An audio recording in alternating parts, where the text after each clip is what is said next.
शायद तुम्हें कोई वहम हुआ होगा। इतना कहकर लक्ष्मण दोबारा चलने ही वाले थे कि तभी उनके कानों पर वह आवाज पड़ी, दर्द से किसी के कराने की आवाज। वहां मौजूद हर किसी ने वो आवाज सुनी और डर से वहां मौजूद हर कोई सिहर उठा और दोबारा वो आवाज सुनाई दी, कोई मुझे बचाओ, कोई तो मदद करो।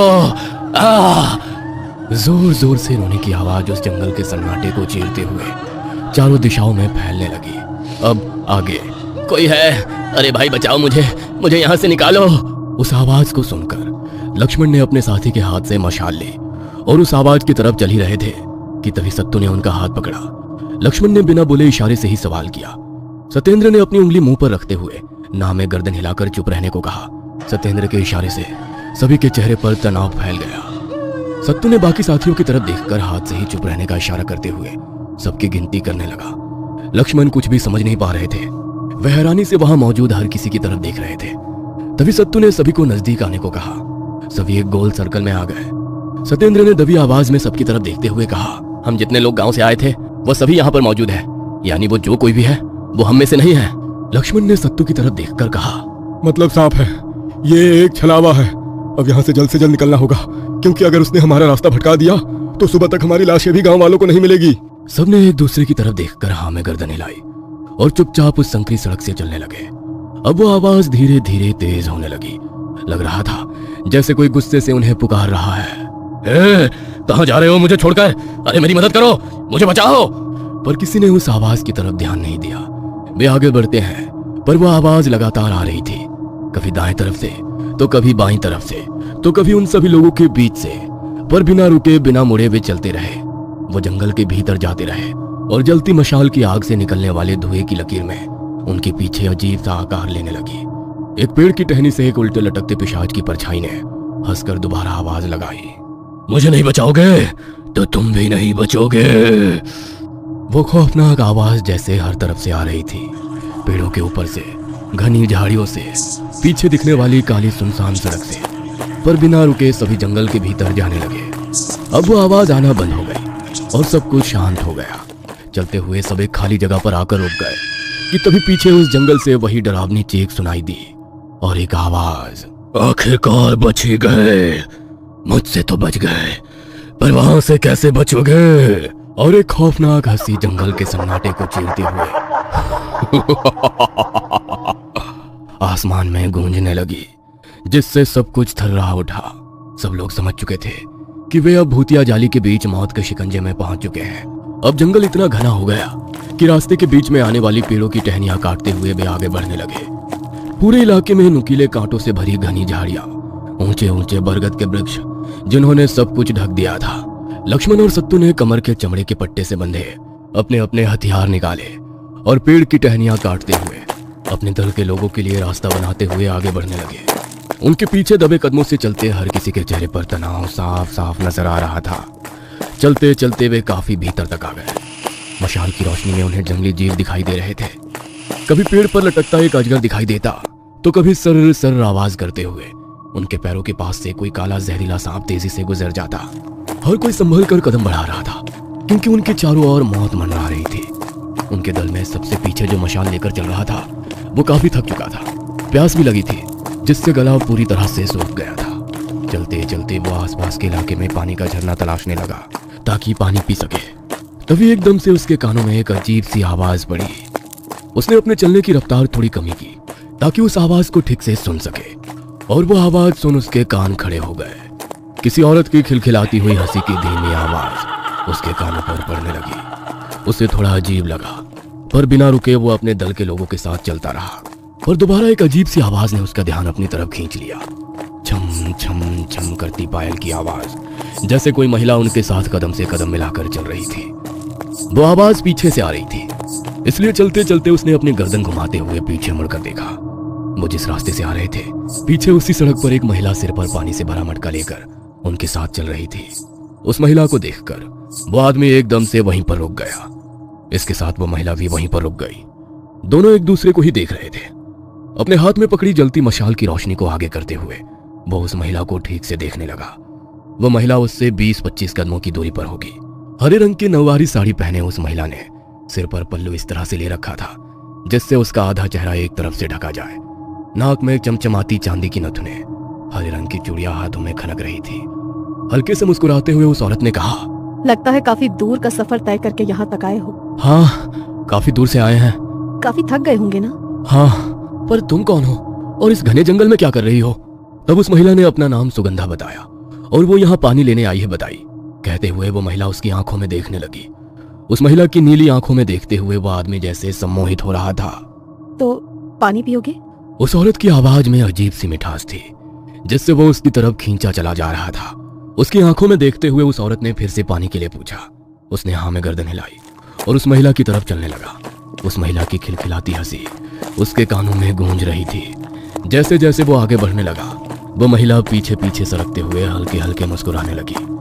वो बिना रुके आगे बढ़ता रहा। कुछ कदम पीछे आकर वो महिला एक जगह रुक गई, पर वो एक कदम आगे बढ़ते हुए उस महिला के करीब पहुंच गया। अब वो इतना नजदीक आ चुका था कि अपना हाथ आगे बढ़ाकर आसानी से उसे छू सकता था। उस आदमी ने हाथ में पकड़ी मशाल ऊपर उठाई और आग की रोशनी में उसकी आंखों में देखने लगा। उसकी आंखों में अजीब सी चमक थी। पल्लू दांतों से दबाए उस औरत ने पूछा, क्या देख रहे हो? उसकी गहरी आंखों में झांकते हुए उसने कहा, तुम्हारी खूबसूरती निहार रहा हूं। इन नशीली आंखों से झलकती शराब देख रहा हूं। तुम्हारी पायल की आवाज कानों के रास्ते दिल में उतार कर समेट रहा हूं। उसकी बहकी बातें सुनकर वो महिला हल्के से मुस्कुराई। लगता है काफी प्यासे हो। हाँ, काफी प्यास लगी है। इतना कहकर उसने हाथ में पकड़ी मशाल को जमीन पर एक जगह धंसाकर अपने घुटनों के बल बैठते हुए उसकी आंखों में देखने लगा। वो औरत भी अपने सर पर ढोया हुआ मटका हाथ में लेते हुए उसकी आंखों में आंखें डालकर देखने लगी। थोड़ा झुकते हुए पानी पीने के लिए उस आदमी ने अपने दोनों हाथ फैलाए। मटके को धीरे धीरे तिरछा करके वो औरत उसके हाथ पर पानी डालने लगी। वो आदमी भी बिना उसकी आंखों में नजरें हटाए पानी पीने लगा। 2-4 घूंट पीते ही उसे पानी का स्वाद कुछ अजीब सा लगने लगा। तभी उस औरत ने कहा, तुम काफी हिम्मत वाले हो। उस औरत के मुंह से निकले शब्दों के साथ दांतों में दबाया पल्लू भी निकल गया और हवा के हल्के झोंके से उस महिला का पल्लू थोड़ा ऊपर उठा, जिससे उसके चेहरे की हल्की सी झलक उस आदमी को नजर आई। पर बगैर कुछ बोले जमीन में धसाई मशाल हाथ में लेकर उसे थोड़ा आगे करते हुए उसने ठीक से महिला के चेहरे की तरफ देखा और उसकी दिल की धड़कन ही रुक गई। हड़बड़ाहट में वो झट से पीछे सरकते हुए जमीन पर गिर गया। डर से उनका जैसे खून ही जम गया था। अपनी खौफ भरी नजरों से सामने खड़ी उस महिला को देखने लगा और फिर अजीब से हंसते हुए उस महिला के मुंह से खौफनाक चीख निकली। उसकी आवाज से मानो उसके कान के पर्दे फट रहे थे। महिला का वो रूप देखकर उसकी जान हलक तक आ गई। उसके लंबे खुले बिखरे बाल घुटनों से भी नीचे थे। चेहरे पर किसी बूढ़ी औरत की तरह अनगिनत झुर्रियां थी। माथे पर बड़ा सा लाल कुमकुम का टीका और उसकी वो आंखें, उसकी तो आंखें ही नहीं थी। वो रूह कपा देने वाला रूप देखकर उस आदमी की आंखें फटी की फटी रह गई। वो अपने आप को संभाल पाता तभी सामने कुछ कदमों की दूरी पर खड़ी उस महिला ने अपने दोनों हाथ फैलाए और हंसते हुए ऊपर आसमान की तरफ देखने लगी। जमीन पर बैठा वो आदमी बेबस होकर सिर्फ उस महिला की हरकतें देख रहा था। उस महिला ने अपने दोनों हाथ फैलाए और गोल गोल घूमते हुए खुद ही के चक्कर काटने लगी। उसके बाल बिखर कर अब उसके चेहरे पर आ गए थे। उसका रूप देखकर जमीन पर पड़े उस आदमी को अपना अंत नजर आ रहा था। उसकी धड़कनें तेज होने लगी और फिर डर के कारण एक जोरों की चीख उसके मुंह से निकल गई। वो आवाज सुनकर काफी दूर गए उसके साथी एकदम से रुक गए। सभी ने वो चीख सुनी थी। लक्ष्मण ने पीछे मुड़कर देखा और घबरा गए। उन्होंने पूछा, मशाल लिया, तीसरा आदमी कहाँ है? सब एक दूसरे की तरफ देखने लगे। उन्होंने लोगों को गिन कर भी देखा पर सबसे आखिर वाला इंसान गायब था। वे समझ गए और जिस रास्ते से आए थे दोबारा उसी रास्ते पर गुमशुदा हुए उस आदमी को ढूंढने के लिए चल पड़े। अपने अपने हथियार निकालकर सब पीछे दौड़ने लगे। उन्हें चीखें तो सुनाई दे रही थी पर वो आवाज आ कहां से रही थी ये समझ नहीं आ रहा था। लक्ष्मण ने सत्तू से कहा, हम 2 दलों में बंटते हैं। सब अपनी अपनी मशालें जलाओ और साथ रहो ताकि कोई भी दल से अलग ना हो जाए, ठीक है? पर चौकन्ना रहिए। 2 हिस्सों में बढ़कर सब आवाज की दिशा में आगे बढ़ने लगे। आवाज लगातार आ रही थी। अपने साथी की दर्दनाक चीखें उनका हौसला तोड़ रही थी। सब एक के पीछे एक ऐसे झाड़ियों के बीच से रास्ता बनाते हुए तेजी से आगे बढ़ रहे थे। वे एक जगह आकर रुके। वहां पर जलती हुई एक मशाल जमीन पर पड़ी हुई थी। मशाल उठाकर हाथ में लेते हुए लक्ष्मण ने कहा, वो यहीं कहीं है। जल्द से जल्द हमें उसे ढूंढकर आगे बढ़ना होगा वरना देर हो जाएगी। सब आसपास का इलाका देखने लगे। तभी एक पेड़ के नीचे खड़े सत्तू के हाथ में ली मशाल की आग में कुछ चिपचिपा गिरा, जिससे आग एकदम से चर्र चर्र आवाज करते हुए जलने लगी। सत्तू की नजरें धीरे धीरे ऊपर की तरफ जाने लगी। डर के मारे वो कुछ कदम पीछे हट गया।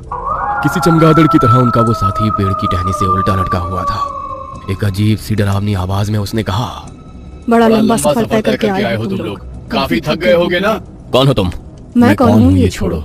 जिंदा रहना चाहते हो तो इस इलाके से निकल जाओ। उसकी तरफ देखते हुए सत्तू ने कहा, ठीक है, हम यहाँ से चले जाएंगे, बस उस मासूम बच्ची को हमारे हवाले कर दो जिसे तुम यहाँ ले आए हो। चमगादड़ की तरह उल्टे लटके उस आदमी ने गुस्से से कहा, बेवकूफ, उस लड़की को मैं यहाँ लेकर नहीं आई, और उसे जो यहाँ लेकर आया है वो उस लड़की को तो क्या तुम लोगों को भी यहाँ से जिंदा लौटने नहीं देगा। आगे कुछ बोलता तभी वो आदमी धड़ से जमीन पर गिर गया और वहीं बेहोश हो गया। सभी के दिल की धड़कन तेज हो गई थी, पर किसी की भी आगे जाने की हिम्मत नहीं हो रही थी। लक्ष्मण ने कदम आगे बढ़ाए, तभी सत्तू उन्हें रोकते हुए मशाल लेकर दबे कदमों से खुद उसके पास गया। वो चुपचाप जमीन पर पड़ा था, नीचे घुटनों के बल बैठा सत्तू उसे उठाने की कोशिश करने लगा, पर वो पूरी तरह से होश खो बैठा था। सत्तू ने लक्ष्मण की तरफ देखकर कहा, शायद हमें इसे यहीं छोड़कर आगे बढ़ना होगा, वापस लौटते वक्त इसे ले जाएंगे। सत्तू ने दोबारा उसके कंधे को पकड़कर हिलाया और तभी जमीन पर बेहोश पड़े उस आदमी ने एकदम से आंखें खोलकर सत्तू की तरफ देखा और झट से उसकी गर्दन एक हाथ से पकड़कर तोड़ दी। कदम कदम पर बढ़ते खतरे से कैसे निपटेंगे? सत्तू का क्या होगा? वो बच पाएगा या शैतान उसे खत्म कर देगा? क्या वे उस लड़की तक पहुंच पाएंगे? देखते हैं अगले एपिसोड में।